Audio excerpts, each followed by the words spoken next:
ছড়াতে ছড়াতে আফ্রিকাকে এমন একটা জায়গায় পৌঁছে দিলেন যে প্লেটগুলো আমরা সম্পর্কে জানি, ভূগোলে পড়েছি, বিভিন্ন রকম পাত, আঙ্গোরাল্যান্ডের পাত, গন্ডোয়াল্যান্ডের পাত, ইউরেশীয় পাত, মহাদেশীয় পাত ইত্যাদি পাতের মাধ্যমে ছড়াতে ছড়াতে তিনি আফ্রিকাকে জায়গা দিলেন কোথায়? একটা জঙ্গলের মধ্যে, সেখানে সেটাই তার গন্তব্যস্থল, অথচ সেখানটা দুর্গম, যে দেশের কোনো দেশের সঙ্গে যার কানেকশন নাই। অর্থাৎ আল্লাহ তাআলা বা মহান রব্বুল আলামিনকে হয়তো সেখানে পছন্দ হলো আফ্রিকা মহাদেশকে রাখা। এছাড়া আমরা ছোটদের একটা কবিতায় জানি, ভর দুপুরে একটা কবিতা পড়েছি, পেরে জামাতে সবাই তোমরা পড়েছো, সবাই জানো যে ওই যে অশোক কাস্ত অতন অধিক জনের ছাতা, তলায় ঘাসের কাছে খালি আদর করে পাতা।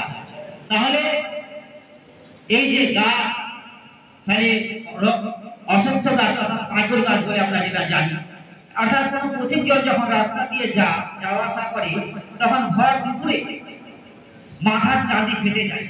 সেই মাথার চাঁদি ফাটার হাত থেকে একটা ছাতা যেমন আমাদের সমাজের মানুষকে তার ক্লান্তিকর অবস্থা থেকে প্রশান্তি দান করে, সেই রকম গাছও আমাদেরকে পথিকজনকে সেই শান্তির আশ্রয় দেয়, প্রশান্তি এনে দেয়, জীবনে ক্লান্তিকর অবস্থা থেকে আমাদেরকে স্নান্ত স্নিগ্ধ কোমলতার সুর এনে দেয়, যার মাধ্যম দিয়ে আমরা আরাম স্বাচ্ছন্দ্য অনুভব করি। এই পৃথিবীতে বিভিন্ন রকম সময় বিভিন্ন দূষণ ঘটেই চলেছে। আমরা যেটা আবুল সারাফাত কবিতাটা বলে গেল যে গাছ লাগাও বাগানে বসাও গাছ আমি দেখি ক্লান্তিকর, অর্থাৎ গাছ তো সবুজ চাই না, শরীর তো সবুজ চাই, চোখ চাই সবুজ, অর্থাৎ প্রত্যেকটা দেহ মন প্রাণ প্রত্যেক মুহূর্তে আমাদের সবুজের দরকার। সেই জন্য আমাদের সকলকে, আমাদের প্রত্যেককে সবুজ বাগান বাগিচা লাগাতে হবে, সবুজ রক্ষা করতে হবে, সবুজের সচেতনতা বৃদ্ধি করতে হবে। আমাদের পৃথিবী হয়ে উঠুক সবুজ, শস্য শ্যামলা, সবুজ, সবুজে ভরপুর, সবুজের সমারোহে গড়ে উঠুক সবুজ এই শ্রাবণ ধরণী।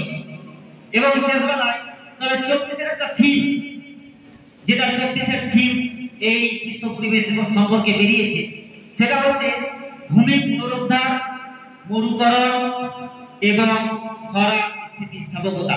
অর্থাৎ বর্তমানে দূষণের ফলে যে খরা বৃদ্ধি পাচ্ছে বা ভূমির